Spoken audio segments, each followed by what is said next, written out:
Nia Gibson here from Flow Track. I'm here with Grant Fisher, not only your 3,000 meter winner, but your overall slam winner for the long distance group. Grant, it feels like you picked up right where you left off from indoor season. What's working for you? I would say when you were competing, you definitely revolutionized the sport. But as a fan, as a spectator, at what point did you know that this sport needed a change and this sport needed Grand Slam track? Obviously, this is different from the 100 hurdles. 100 hurdles is a big rhythm race. So you come out with the win in the 100. What does this say about your versatility? I want to redirect the conversation a little bit, go back to origins for both of you. When did you guys know that you were standout talents? Nia Gibson here from Flow Track. I'm here with Olympic champion, world champion, and now let's add commissioner of Grand Slam track to that resume.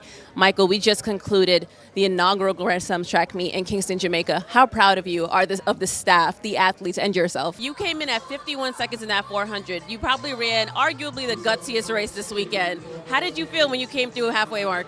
Mm-hmm. But the way that that was her breakout year was so unexpected. And I honestly thought that in the Olympic final was going to be some medley of like Lauren Williams and Mona Lee and maybe Sharon Simpson. I thought it was going to be like a Jamaica USA medley of like them, like including Karan Stewart. But then when Shelly Ann Fraser-Price came onto the scene, broke out on the scene and won, first Jamaican woman to ever win a 100 gold at the Olympics. Melissa Jefferson Wooden. I want to take us back to Kingston real quick. Mm-hmm. When we spoke, you told me this is a different Melissa that we're seeing this season. You absolutely dominated out there, personal best. What did we just witness? I think as we talk about one star of a small island, let's talk about the next of a small island, Oblique Seville, in that men's 100. Woo! Man, listen. Man, listen. We talk about people who was on fire from start to finish. It was like at this point, before the gun went off, before they got into the blocks, he knew that it was his race. He separated himself from the pack almost immediately. And it was just like, catch me if you can. And you can't. Clearly, you're in a good place, and obviously, you have quite a bit of time before World Championship starts. I want to talk about when you crossed the line. You looked at the time, you pointed at your watch.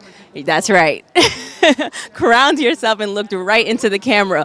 What are the emotions like? What is the energy like? Nia, welcome to the Athletes Lounge. How are you doing today?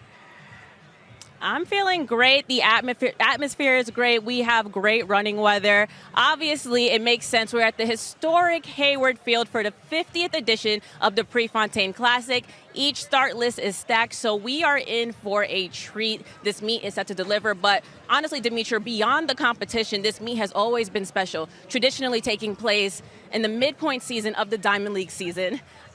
This meet is one of those meets that honors the legendary Oregon Duck, Steve Prefontaine, who has transcended the sport of running, and specifically in American distance running. We all know Pre is full of the quotable moments, and he has once said, I'm going to work so that this race is the gutsiest, and if it is, I'm the only one who can win it. I really do think that the spirit of Pre will be flowing through the competition today, and I think it's going to translate into some world leads and maybe even a world record.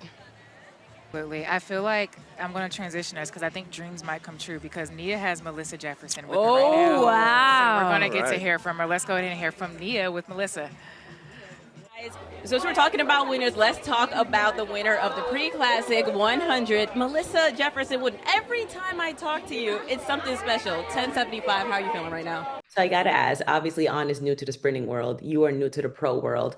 How nice, or maybe more so important, is it that you guys are growing in this together?